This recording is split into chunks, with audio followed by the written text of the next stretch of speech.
안녕하세요. 영화 재밌게 보셨나요? 네. 네, 너무나 다 매력적이고 사랑스러운 그런 작품들, 또 의미 있는 작품들 보셨는데요. 저는 이제 오늘 진행을 맡게 된 김정은이라고 합니다. 네.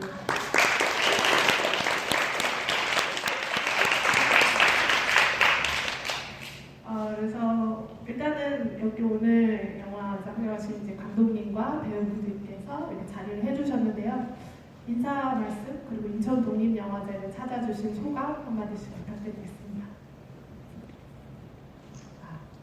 네, 안녕하세요. 저는 첫 번째 문제없어요의 혜영 역할을 맡은 배우 최혜영입니다. 만나서 반갑습니다. 인천 미림극장은 처음 이제 오게 됐는데 오면서 와서 느낀 점은 곳곳에 정말 전통이 묻어있다라는 생각을 굉장히 많이 했습니다. 그리고 계속 이제 상영하는 중에도 이제 지역 주민분들께서 많이 찾는 정말 그냥 손쉽게 많이 오는 그런 극장이구나라는 생각을 많이 했고요. 저도 여기에 함께할 수 있어서 너무 영광입니다. 감사합니다.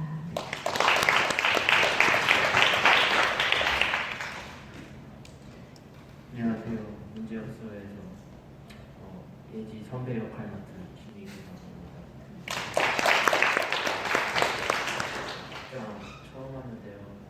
너무 불러주신 것만 해도 너무 감사한데 또 이런 극장이 많이 이렇게 전통적인 극장이 많이 없는데 그런 데 와서 잘 보고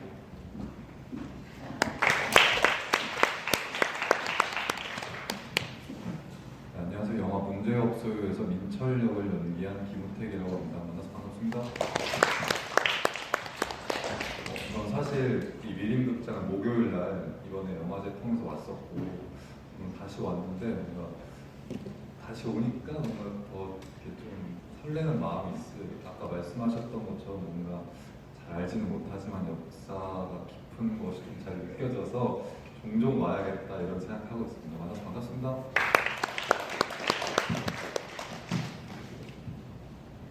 안녕하세요. 문제없어요에서 예지를 연기한 김예지입니다. 반갑습니다. 인천 독립영화제 되게 오랜만에 열린 영화제잖아요. 작년에도 개최를 못했어서 문제없어요도 오랜만에 상영을 하거든요. 그래서 이렇게 오랜만에 만나는 그 두 곳을 함께 할 수 있어서 너무 좋고요. 여러분 만날 수 있어서 너무 반갑습니다. 네, 안녕하세요. 영화 안경 감독 신주원입니다. 여기가 제가 사는 동네이기도 하고 또 여기서 저희 영화 촬영도 했거든요. 맨날 여기 앞에 지나다니는데 또 여기 불러주셔가지고 너무 감사드리고 여기서 제 영화 틀어주셔서 너무 영광이었습니다.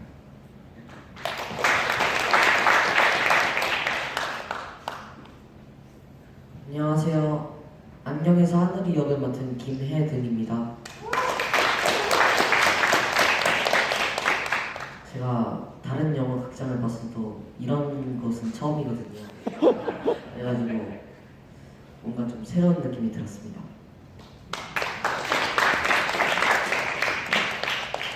네, 안녕하세요. 타인의 삶 연출한 노도현이라고 하고요. 네, 너무 앞에서 좋은 말씀들 많이 해주셔가지고 저도 그렇게 생각하고요. 너무 영광입니다. 네,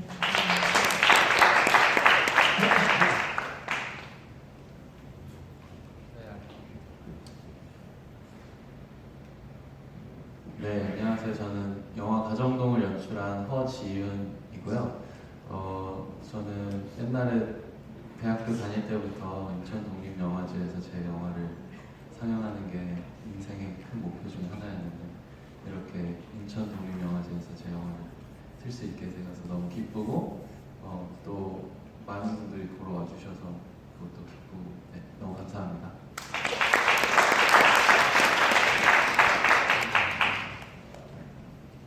안녕하세요. 저 가정동에서 미애 역을 맡은 천경이라고 합니다. 이렇게 역사와 전통 있는 또 귀한 1인 극장에서 국립영화제에서 이 영화가 상영하게 돼서 무척 영광이고요. 여러분들 만나서 정말 반갑습니다.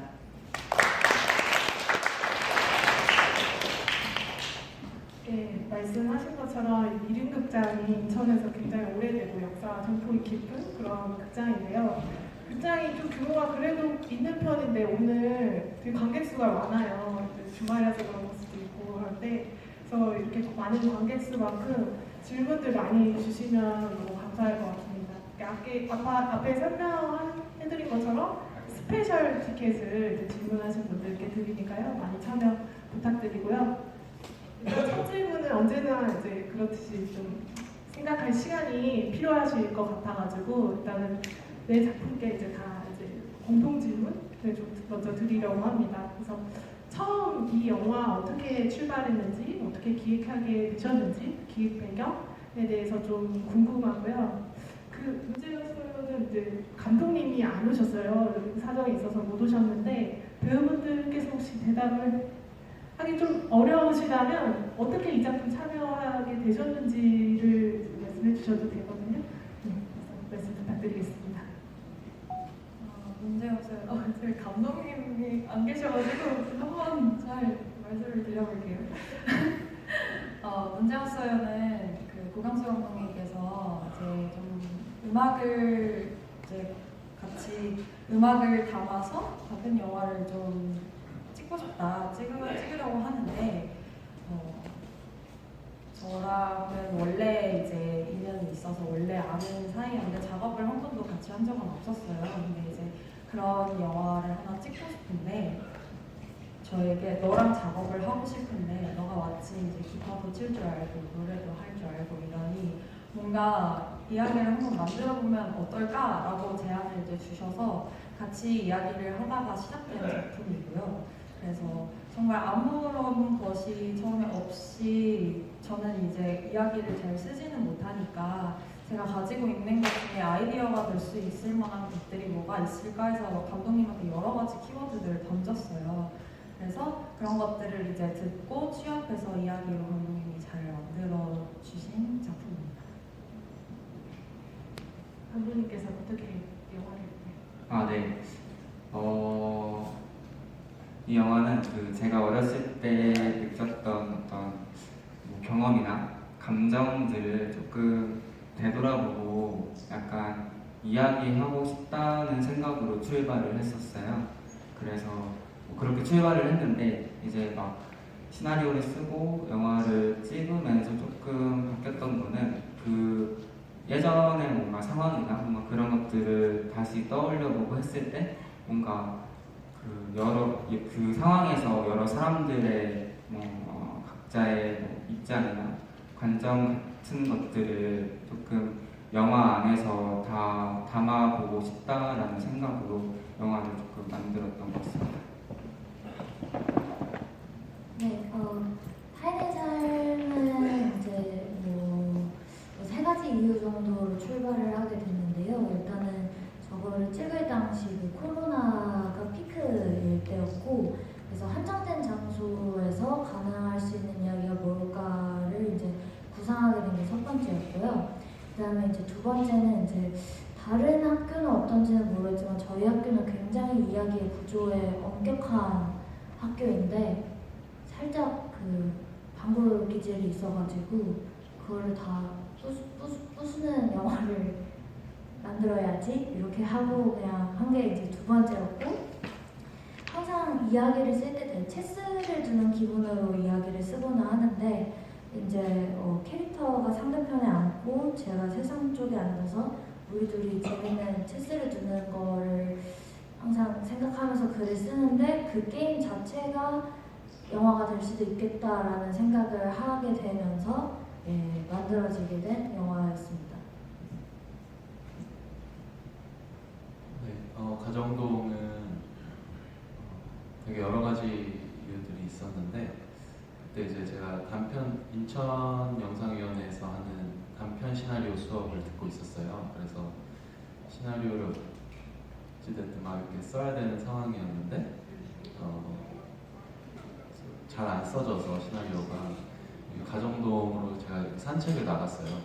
좀 머리도 식히고 좀 머리를 식히고 싶어서 가정동 산책을 나갔는데 실제로 그 어떤 빌라 벽면에 누가 화이트보드를 걸어놓고 거기에 시를 써놓으셨더라고요. 그래서 뭔가 그 좀 답답하고 약간 외롭고 그런 감정을 가지고 그 오래된 빌라 벽면에 적힌 어떤 시를 읽는 그 장면 자체가 되게 영화 같다, 영화의 한 장면 같다라는 생각이 들어서 거기가 시작점이 되었던 것 같고 거기서 이제 여러 가지 어떤 저의 상상력들과 또 이 콜롬비아 고도 육교라는 되게 이름이 특이한 그 다리를 꼭 영화에 한번 담아보고 싶다. 그 다리가 나오는 영화를 찍어보고 싶다는 생각이 있었는데 막 여러 가지 제가 인천에서 살면서 느꼈던 감정들과 감상들을 담아서 만들게 된 영화입니다. 네 작품 다 아까 감독님께서 말씀하신 것처럼 좀 공통적인 특징이 한 공간을 이제 특정해서 영화가 이야기가 펼쳐진다는 점, 그 굉장히 흥미롭게 풀어나갔다는 점이 공통적인 것 같아요.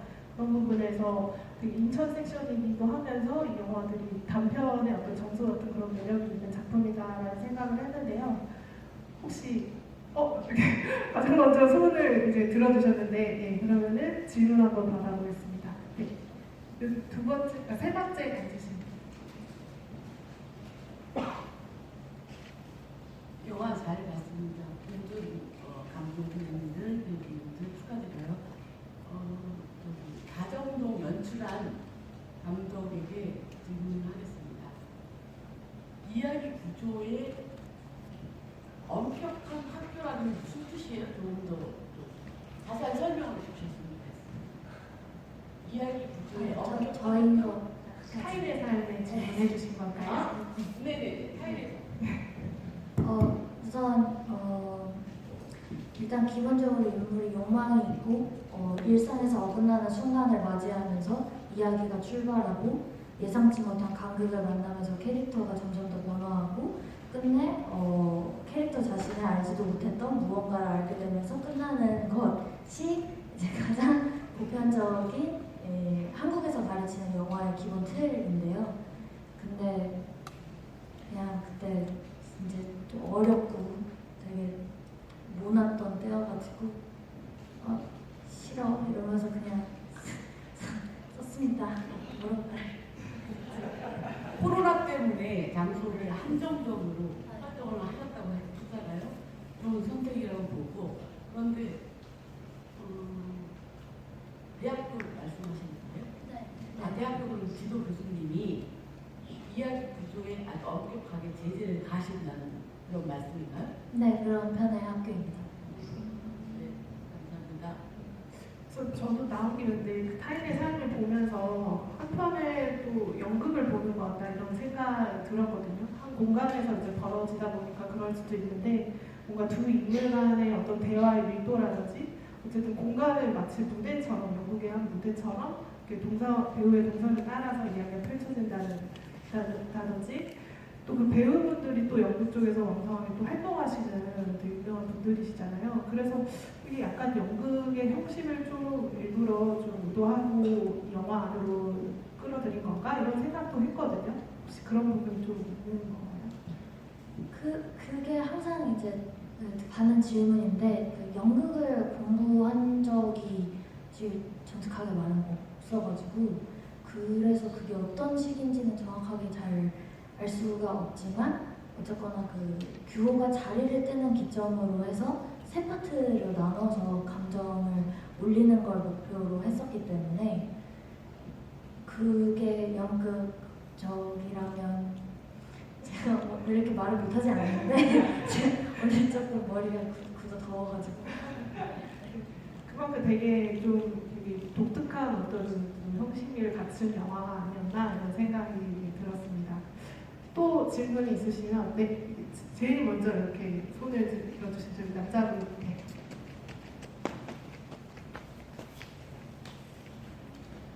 안녕하세요.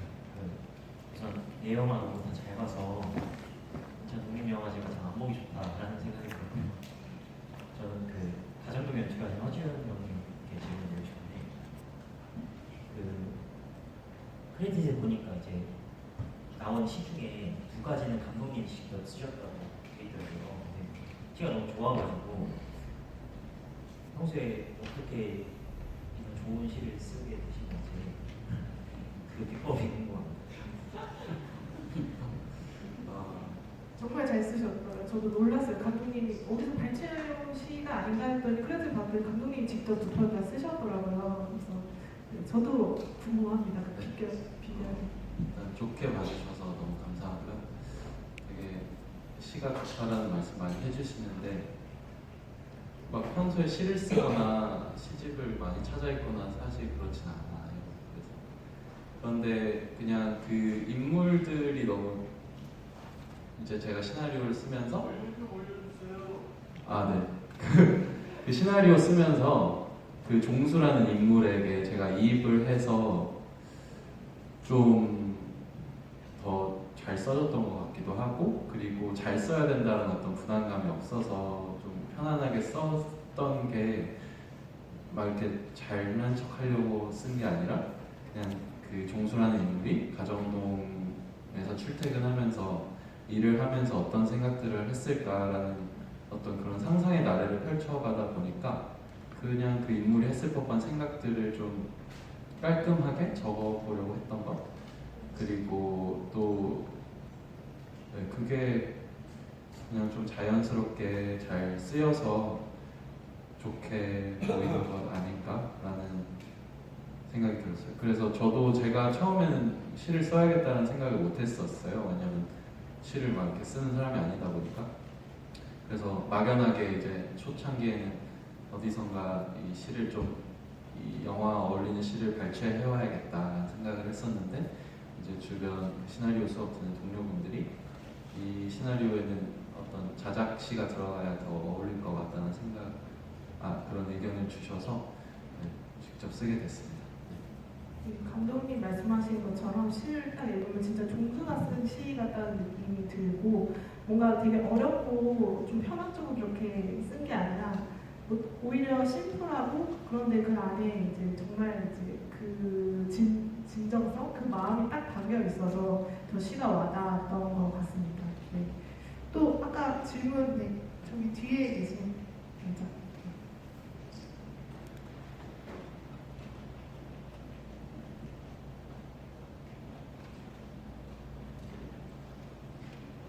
전 오늘 이 영화 4개를 다 보고 지금 좀 색감이 조금 다를 수도 있는데 문제 없어요는 보니까 아까 배우님이 예진하고 거기에 촬영하면서 막 기타를 치시더라고요. 기타를 치는데 손가락이 막 구두살 베기고 막 그런 장면도 하나 있었고, 안경에서는 보니까 배우님이 안경을 막 서랍장에 놓고 다니는 그런 장면도 하나 보인 데다가, 다른 장면에서는 안경이 막 다른 곳에 들어가 있고, 거기에다가 타인의 상황은 조금 아까 보니까 장면이 약간의 좀 신기한 그런 장면이 있고,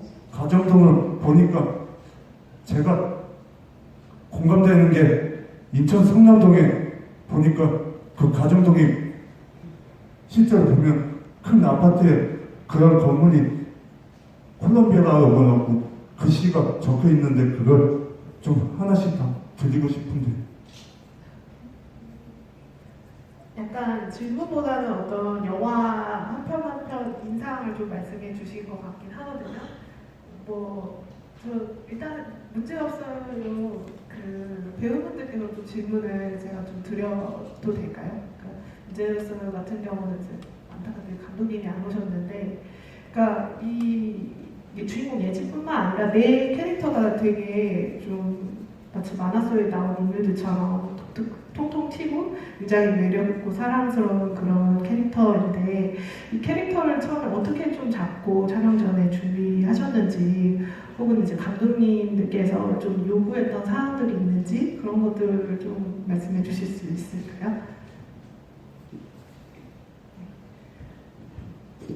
네, 우선 저는 그냥 감독님이 말씀하셨던 건 혜영아, 그냥 너 평소 하던 대로 해도 돼 라고 하셔가지고 진짜 이렇게 해도 돼요? 라고 했는데 그냥 우리 희규 배우랑 둘의 그런 투닥거리는 케미 같은 게 너무 재밌다.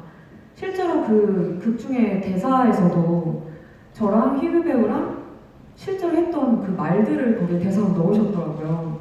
그러니까 저희가 둘이 또 다른 선배랑 같이 실제로 술자리에서 술을 마시고 있었는데 그때 우리 고경수 감독님이 영화제에서 상영 소식을 제가 듣고 너무 축하한다, 이거는 축하를 드려야겠다. 그래서 감독님 너무 축하한다.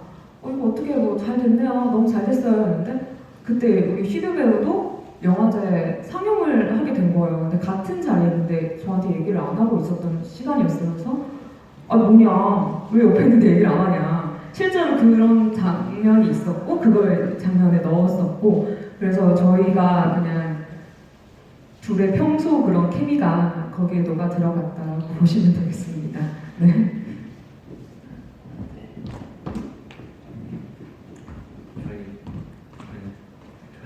네 명 다 같은 대학교라서 예, 같은 학교 동문으로 알고 연극과라서 그거에 좀 더 많이 보고 학교에서 많이 보고 그랬던 기억들을 좀 그 캐릭터에 넣어가지고 좀 대사에 어떻게 전달하고 어떻게 해야 될지 생각하면서 케미를 맞췄던 것 같아요. 계속 감독님과 이야기하면서 감독님이 원하는 거를 부합하려고 많이 노력을 했고 좀 더 여기서 업을 많이 시키려고 노력 많이 했던 것 같습니다.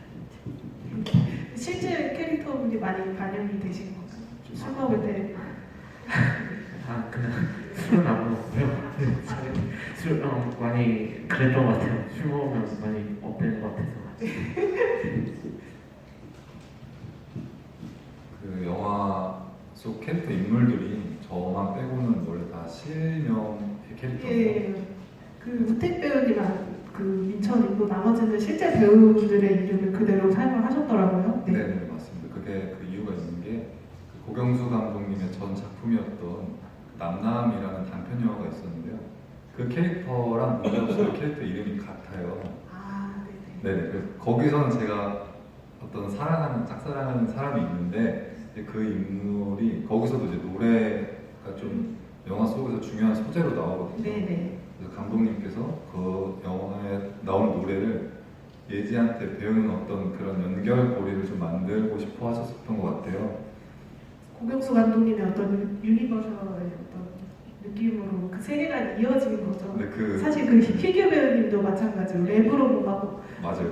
공연을 한다 이런 부분이. 네. 그 고경수 감독님의 그 유니버스에 있는 캐릭터를 좀 가져오려고 그 전 작품에 있던 남남에서의 그 민철의 어떤 그 마음이나 그 눈빛 같은 것들을 좀 연결시키려고 저는 좀 노력을 했던 것 같습니다. 네, 그 예지면님은 노래랑 기타 연습 굉장히 많이 하셨을 것 같은데. 네, 그 문제없어요라는 김일두님의 곡을 이 작품을 통해서 처음 알아가지고 처음에 그 원곡이 굉장히 색깔이 짙거든요. 그 김일두 가수님께서 굉장히 색깔이 짙은 더티 섹시 락 같은 음악을 하시는 분이라 그 원곡에서의 이 느낌과 이 영화 안에서 예지의 느낌을 어떻게 좀 차별화 줄 수 있을까에 대한 고민을 좀 했던 것 같고 감독님이 계속 귀여워 보여야 된다고 말씀하셨어요. 너무 그 귀여움을 많이 듣다 보니까 어떻게 해야 될지를 모르겠는 거예요. 그래서 저는 원래 귀여운 사람이 아니기 때문에 이거 무에서 유를 창조할 수 없다 뭐 그런 이야기를 귀엽다.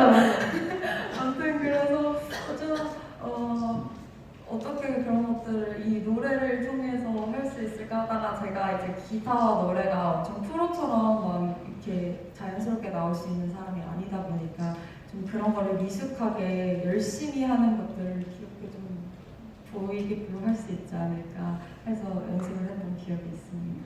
네, 굉장히 재밌게 촬영을 하신 게 되게 스크린에서도 좀 많이 느껴지는 작품이었는데요. 네, 또 질문을 그러면 계속해서 받아보겠습니다. 질문. 네, 여기 앞에 계신 두 번째. 네.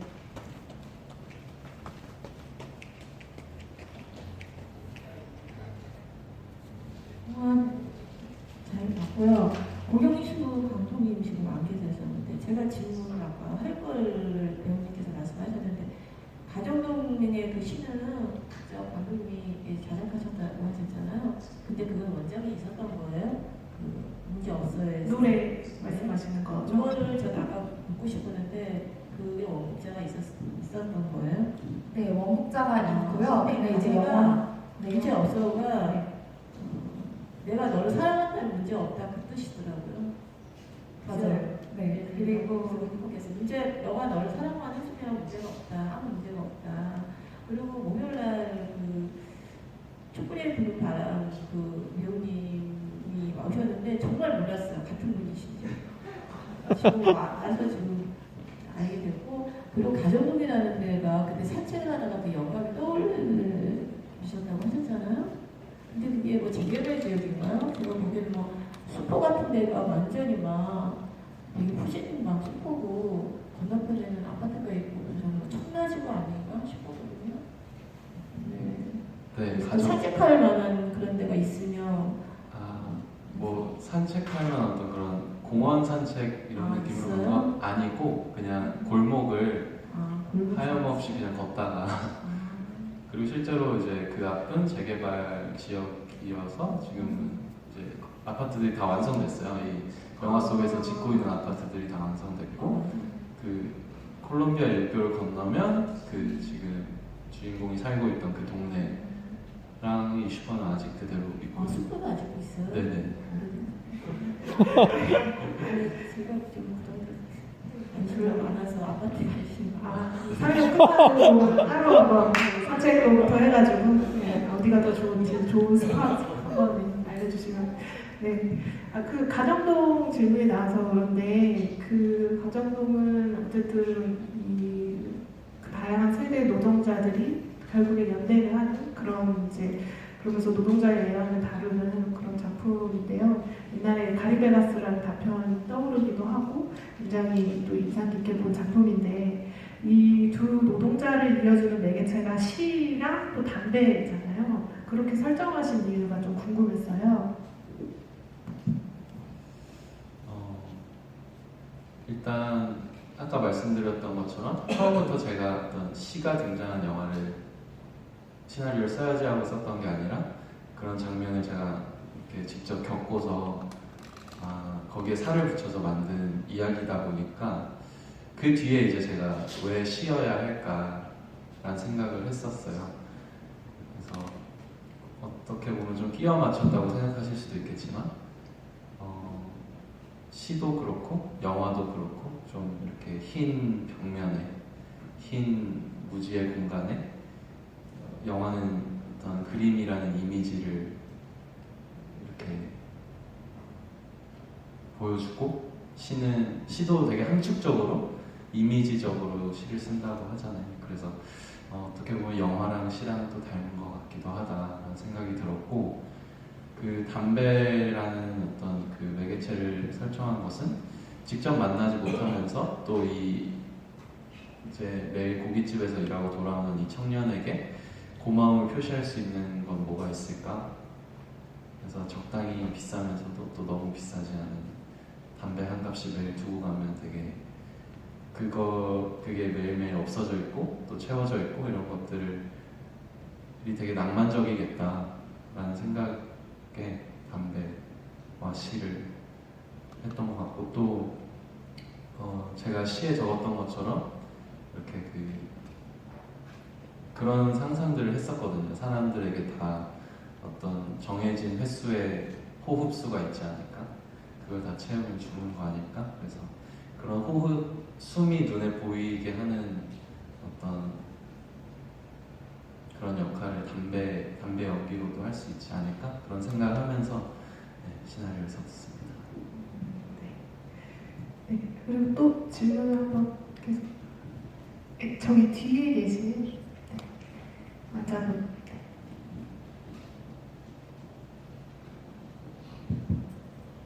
네, 그 다른 세 편에 비해서 그 가정동이 그 고깃집 그런 씬이 나오면서 비교적 블록버스터 그 역할을 하는데요. 그런 거를 찍으실 때 좀 어떤 애로사항이나 그런 부분이 있었는지 좀 그런 것들은 좀 궁금하고요. 또 두 번째는 그 건설 노동자분이 이제 담배 태우시는 장면에서 그 눈 밑으로 이렇게 클로즈업을 잡으시고 그 신발이나 그런 부분 좀 그렇게 해서 특정을 하셨는데 그런 연출에 대한 어떤 의도가 있었는지 그런 게 좀 궁금합니다. 네, 고깃집을 찍을 때는 일단 문제는 고깃집을 어떻게 빌릴 것이냐, 그리고 그 고깃집을 어떻게 채울 것이냐, 이게 큰 관건이었는데 피디님이 주신 아이디어는 우리가 한 분 한 분 다 어떤 그런 출연료를 드리긴 어려운 상황이니 저녁 식사를 대접한다 하고 이렇게 부르자 지인들을. 그래서 식사를 대접하고 그 공간의 대여료는 따로 내지 않고 이제 음식 값을 지불하는 방식으로 그렇게 진행을 했었고요. 애로사항은 어떤 진행이 미숙해서 많이 그 도와주러 오신 분들이 많이 고생을 하다 가셨다는 게 좀 죄송스러운 마음으로 남아있고,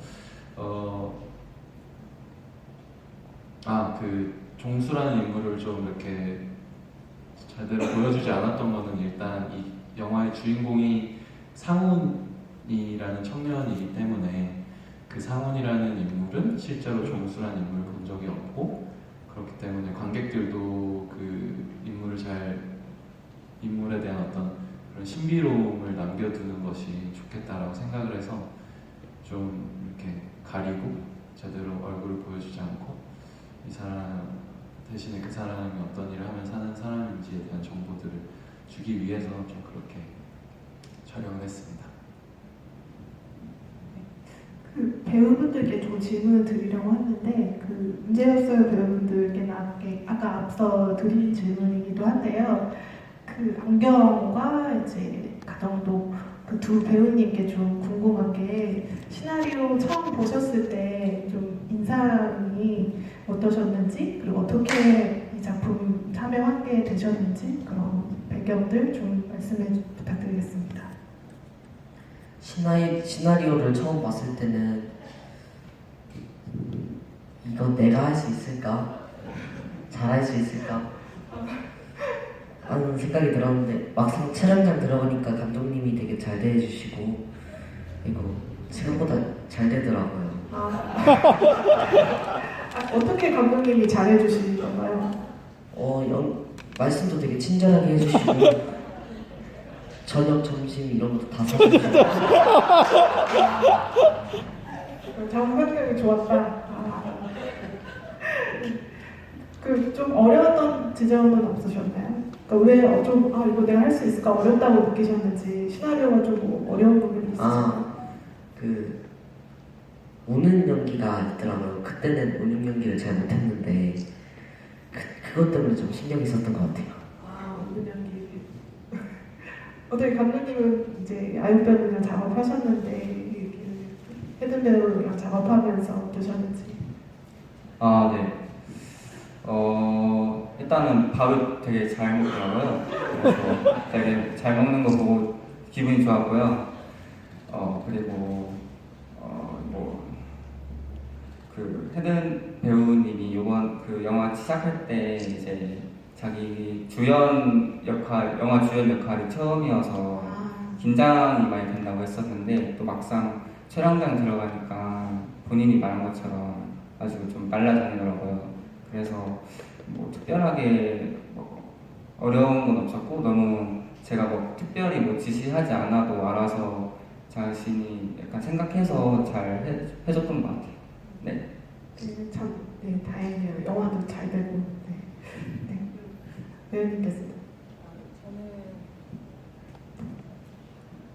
저는 일단은 일자리가 들어왔기 때문에 매우 즐거워. 매우 좋았고요, 기분이. 그래서 어떻게 됐든지 오디션을 잘 봐서 꼭 출연을 해야 되겠다 그런 생각이 들었고, 그리고 오디션을 볼 때 그 전에 이제 엄마 역을 제가 좀 많이 했었는데 뭐 한부모 가정, 뭐 양부모 가정 아니면은 뭐 재혼 가정 이 엄마 역으로 쭉 가다가 갑자기 중년의 어떤 여성에 대한 얘기인 거예요. 그래서 이거 너무 새로운 캐릭터다. 너무너무 매력있다. 일단 달랐다는 거에서 또 좋았고, 그리고 여기 이제 노동자에 대한 얘기가 나왔는데 그것들에 대해서 이렇게 막 지역에 또 콜롬비아 유교가 또 있었고 가정동이라는 실제 공간 지역이 있고 이런 것들에 대해서 이 지역만의 특색을 또 살릴 수 있잖아요. 그래서 되게 특징 있는 영화다. 그래서 세 번째 또 그런 게 좋았고, 그리고 지역에 대한 이런 새로운 발견이라고 생각했거든요. 그래서 영화가 이런 내용들을 다루는 거에 대해서도 되게 저는 독특하고 되게 새롭고 되게 귀한 내용이다. 그래서 또 감독님이나 배우님들한테 이렇게 만나서 합도 되게 잘 맞았고, 안 보이는 곳에서 뭐 조명이니 촬영 감독님이니 이런 분들이 되게 굉장히 잘하시는 분들이 또 모였거든요. 그래서 영화적으로도 굉장히 좋은 작품이 나오겠다라는 기대감이 있었어요. 그래서 저는 굉장히 기대감 있고 즐겁게 영화를 찍었습니다. 혹시 감독님들 어떻게 하다 캐스팅을 다 이렇게 결정하셨는지 그런 이유는 좀 들려주실 수 있을까요? 사실 너무 오래전 일이라 기억이 안 나는데 일단 제가 주변에 아는 배우님들이 많이 없어서 특히나 또 청룡이 배우님의 그 연령대 배우님들 아는 분들이 전혀 없어서 막 이렇게 물색을 하다가 그냥 그 필름메이커스라는 그 배우들 커뮤니티에 저희 영화 소개글을 올리면서 오디션 구인 글을 올렸어요. 그래서 많은 프로필들을 받고 그 중에서 제가 생각하는 미혜랑 잘 어울릴 것 같은 분들 몇 분을 이렇게 모셔서 이제 시나리오를 보내드리고 대사를 현장에서 이렇게 대사하시는 것들을 들어보면서 그런 식으로 어떤 오디션을 통해서 배우님이 가장 미혜랑 잘 어울릴 것 같다는 판단에 같이 작업을 하게 됐습니다. 영화의 결이랑 정말 잘 맞는 것 같아요. 미애가 이렇게 아무 표정 없이 이렇게 먼 바다를 바라볼 때나 이렇게 영화과 시와도 좀 잘 어울리는 그런 배우의 마스크인 것 같기도 하고 그래서 네 좋았습니다. 네, 그럼 계속 질문 한번 받아볼까요? 네, 저기 네, 저기 여성 강윤이 그리고 저기.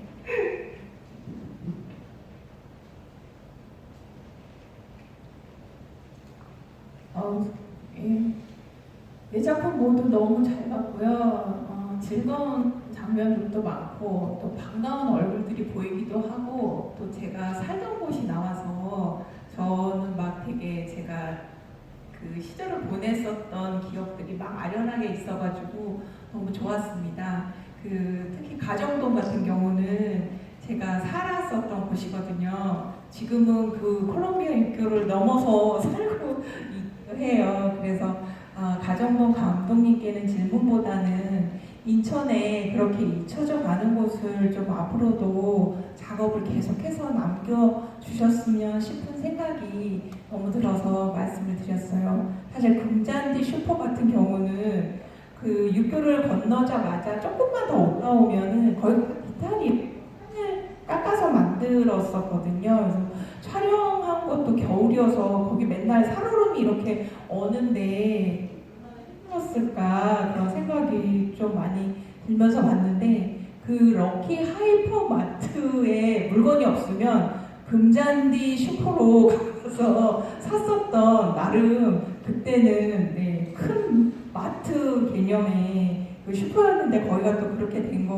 보니까는 마음이 좀 많이 좀 그랬습니다. 그래서 우리 가정동 감독님이 또 앞으로도 차기 작품이 있으면 인천의 여러 곳곳 그런 곳을 잘 찾아서 좀 해주셨으면 좋겠다라는 생각이 들고요.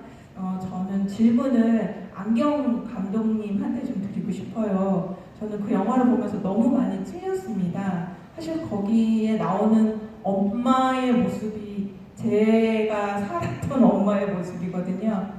저는 공부방이 아니라 작은 도서관을 운영을 하면서 동네 아이들을 그렇게 도서관에다가 데려다가 밥 먹이고 이렇게 동아리 만들어서 막 모이게 하고 맞벌이나 학부모 가정의 아이들을 하면서 저희 아이들은 저녁에 집에서 밥을 먹는지 어쩌는지 방치하고 다녔던 엄마였거든요. 그래서 혹시 감독님의 자전적인 이런 거인 건지 감독님의 어머님이나 혹은 부모님이 그래서 이거를 하셨는지 저는 아이가 그 기저귀를 차고 다닐 때부터 그 활동을 해서 지금까지 하고 있거든요. 근데 그 아이가 지금 군대를 갔어요. 그래서 영화 내내 보면서 아역 배우 역할을 해주셨던 분이 제 아들을 보는 듯한 느낌이었어요.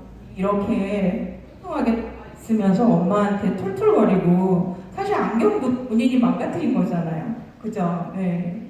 그런 사고도 막 그랬었거든요. 그래서 지금은 만약에 자전적인 거라든가 혹은 그게 아니더라도 그 영감을 받아서 썼을 때 그 아이가 커서 지금은 어떻게 엄마를 바라볼지 그런 활동을 한 엄마를 어떻게 생각할지에 대해서 감독님께 한번 좀 여쭤보고 싶습니다.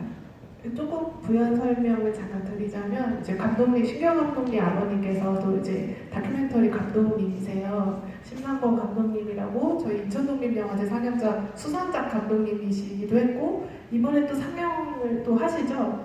이제 부자의 어떤 경제를 이제 펼치실 텐데 어쨌든 그 감독님께서 만들어졌던 영화가 이제 기찻길역 장애학교라고 공부방 그 만석동에 있는 공부방 학생들에 대한 다큐로 기억하고 있어요.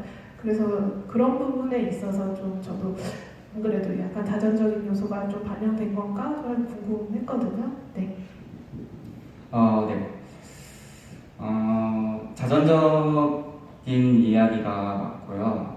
물론 뭐 상황이나 디테일적인 것들은 뭐 이야기를 만들어낸 거지만 아무래도 그때 상황, 배경이나 어떤 감정 같은 것들은 다 제가 느꼈던 것들을 좀 그대로 옮겼던 것 같고요.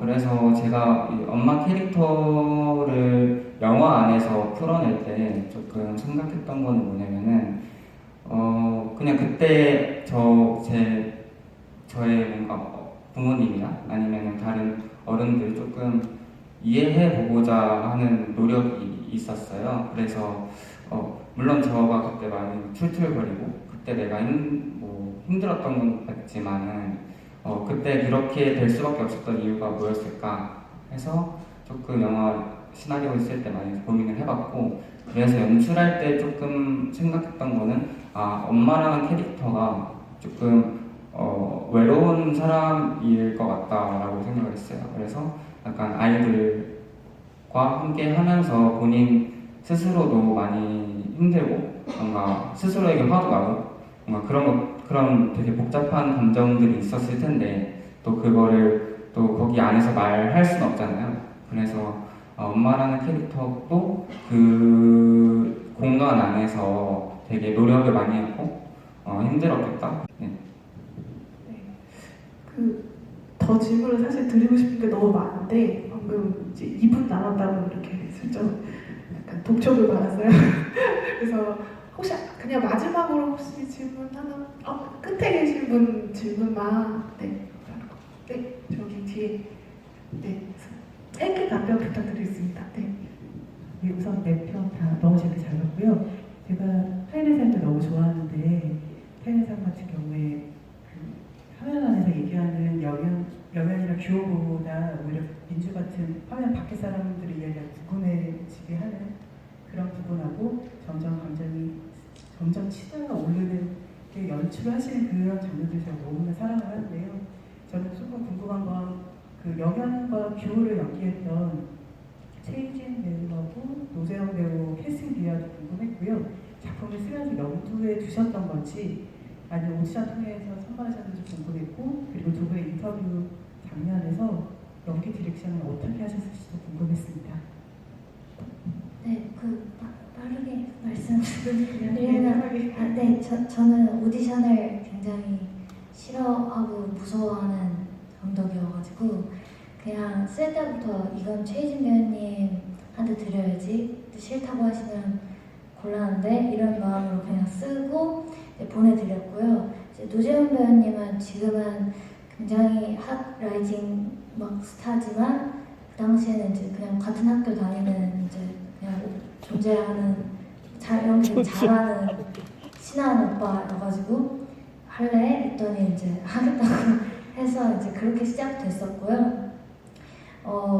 연기 디렉팅은 사실 원래 이제 배우들을 좀 자유롭게 이렇게 하도록 드리는 편인데 좀 겁을 많이 먹었던 영화여서 리딩만 한 12번, 13번 정도 진행을 했고 아예 호흡 구간, 톤, 그리고 망설이는 구간부터 시작해서 끊고 들어오는 것까지 그냥 아예 한국의 노래처럼 아예 그냥 다 맞춰버렸고 그걸 다 외워달라고 말씀드렸었습니다. 그래서 그렇게 진행을 했고 현장에서 물론 영향을 받아서 조금씩 바뀌는 거는 이제 계속 같이 맞춰서 조절해 가면서 워낙에 이제 제가 행패를 막 부르면 행패를 부르진 않았고 그냥 이렇게 해달라고 좀 약간 앙탈을 이렇게 부렸는데도 이제 잘 감사하게 해주셔서 이제 마음에 빚이 있는 작품입니다. 감사합니다. 13번이나 하셨군요. 네, 대단한 것 같습니다. 네, 그래서 저희가 준비된 약속된 시간은 거의 끝나서요. 끝으로 이제 마지막 인사랑 이제 뭐 계획, 소감 이런 거 이제 짧게 한마디씩 부탁드리겠습니다. 네, 저는 지금 아직 창의작을 이렇게 조금씩 찾아볼 수 있는 정도로 아직은 개봉을 앞두진 않았고요. 지금은 학교에서 학생들 가르치면서 이렇게 배우 활동 간간히 하면서 지내고 있습니다. 자주 모습 보여드리겠습니다. 감사합니다. 많은 관객들 남아주셔서 감사하고요. 여기 인천 독립영화제 주최해주신 모든 관계자들한테 감사합니다. 열심히 하겠습니다. 끝까지 자리에 함께해주셔서 너무 감사드리고요. 미림극장 진짜 되게 멋있는 것 같아요. 그런 모습으로 다음에 또 인사드릴 수 있도록 열심히 하겠습니다. 감사합니다. 오랜만에 상영하면서 저도 같은 섹션 안에 좋은 영화들 너무 잘 봐서 좋았고요. 여러분 얼굴 뵈서 너무 좋았고 더운데 함께 해주셔서 감사드립니다. 또 인사드릴게요. 감사합니다. 네, 이 영화가 그 인천 영상위원회에서 이제 하는 그 시나리오 수업에서 쓴 시나리오로 인천 영상위원회 제작지원 받고 만든 영화거든요. 그래서 또 여기 인천 국립영화제도 불러주셔서 너무 인천에 많이 감사드리고요. 그리고 사실 그리고 여기 그 엄마 역할 하신 이자경 배우님 오셨는데 안 올라오셨거든요. 여기 계셔서 박수 한 번만 드립니다.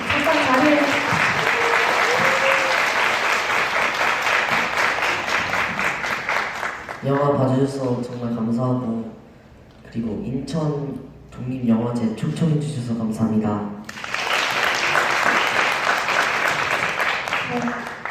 저 지뢰하면서 계속 이거 천장 봤는데 이게 그 뒤까지 소리 되게 잘 들리게 만들어 놓은 건축물로 알고 있어서 되게 옛날부터 되게 영화적 정신이 많이 깃든 극장이구나 이 생각 혼자 하면서 앉아 있었는데 되게 그런 좋은 곳에 또 불러주셔서 너무 감사하고 저는 계속 영화를 찍겠습니다.